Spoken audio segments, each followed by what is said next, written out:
আমাদের যারা ঠকায়, মিথ্যা কথা বলে, নিজের স্বার্থের জন্য ব্যবহার করে, দরকার পড়লে কেমন মিষ্টি মিষ্টি করে কথা বলে, উপকার নেওয়া হয়ে গেলে দূরে সরে যায়। তারা ভাবে, ইস কি বোকা এরা, কিছুই তো বোঝে না। ওহে গণ্ডমূর্খের দল, তোমাদের এই কার্যকলাপ আমরা যে বুঝতে পারি, সেটাই তো তোমরা বুঝতে পারো না। আমাদের সাথে যে স্বার্থপরের মতো ব্যবহার করে, কে প্রয়োজনে কাজে লাগায়, কে হাসি মুখে ঠকায়, কে মিথ্যা কথা বলে, আমরা সব বুঝি। চুপ থেকে তোমাদের নাটক দেখি। বোকা সেজে যে বসে থাকে সে বোকা নয়। মনে রেখো, সমুদ্র যেখানে গভীর সেখানে তার কোনো আওয়াজ থাকে না, সেখানে সে নীরব। একবার সে জলে পড়লে তুমি থই পাবে না। তাই নিজেকে চালাক বাবা বন্ধ করো। মাঝে মাঝে কিছু মানুষের সাথে কথা বলা বন্ধ করতে হয়। এটা ইগোর জন্য নয়, বরং নিজের গুরুত্বটা বোঝার জন্য। কারণ আমরা অনেক সময় একতরফা মায়ার সম্পর্ক টেনে নিয়ে যাই, অথচ বুঝতেই পারি না অন্য পাশ থেকে সে টানটা আছে কি না। দেখবেন, একটা সময় আপনি যখন নিজ থেকে দূরে সরে যাবেন, তখনই স্পষ্ট হয়ে যায় কে সত্যি আপনাকে মনে রাখে। যারা আপনাকে গুরুত্ব দেয় তারা নীরবতা মেনে নিতে পারে না, কোনো না কোনোভাবে আপনার খোঁজ খবর নেবেই। আর যারা শুধু প্রয়োজনের সময় পাশে ছিল, তারা ধীরে ধীরে হারিয়ে যাবে।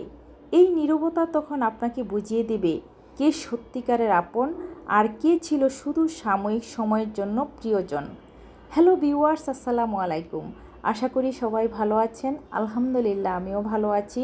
তবে প্রচণ্ড গরম, কিচেনে যেয়ে এখন রান্না করা অনেকটাই কষ্ট হয়ে যায়।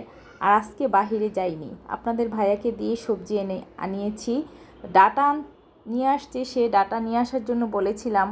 আসলে তাকে দিয়ে বাজার করালে, সেই বাজার কিংবা সবজি দিয়ে তরকারি রান্না করলে আমি কখনো তৃপ্তি সহকারে ভাত খেতে পারি না এবং রান্নাটাও তৃপ্তি হয় না। আমি গত 3 দিন আগে ডাটা এনেছিলাম, এত মজার ছিল ডাটা, একদম মোমের মতো গলে গিয়েছিল। ডাটা দিয়ে, মিষ্টি আলু দিয়ে, চিংড়ি মাছ দিয়ে রান্না করেছিলাম। সেই স্বাদটা এখনও মুখে লেগে আছে। তাই আপনাদের ভাইয়াকে আজকে বলেছিলাম ডাটা নিয়ে আসবা, কাতল মাছ দিয়ে রান্না করব। কিন্তু তার ডাটাগুলো একদমই খেতে ভালো লাগেনি, পানসা ছিল আর খুবই হার্ড ছিল। যাই হোক, তার মতো করে সে বাজার করলে আমার মতো করে আমি রান্নাও করতে পারি না, খেতেও পারি না। সেই জন্য প্রতিনিয়ত আমাকেই বাজার করতে হয়, তার সঙ্গে আমাকেও যেতে হয়, বা আমি নিজে একাও বাহিরে গেলে আমি বাজার করে নিয়ে আসি। আমি যেমন রান্না করতে পারি, তেমনও বাজার করতে পারি, রান্নাটা মজা করে খেতেও পারি। ওই যে বাংলা একটা প্রবাদ আছে না, যে রাঁধে সে চুলো বাঁধে। যাই হোক, আজকে পাঁচমিশালি সবজি রান্না করেছি আমার মায়ের জন্য, একদম হালকা তেল মশলা দিয়ে। কারণ আমার কোলেস্ট্রল অনেক বেশি বেড়ে গিয়েছে, সেজন্য ডক্টর বলেছে একদম তেল মশলা কম খাওয়ার জন্য। কিন্তু আমার মুখে টেস্ট লাগে না, কিন্তু কিছুই করার নাই, সুস্থ হতে হলে এইভাবেই খেতে হবে। আর কাতল মাছ দিয়ে এখানেও একদম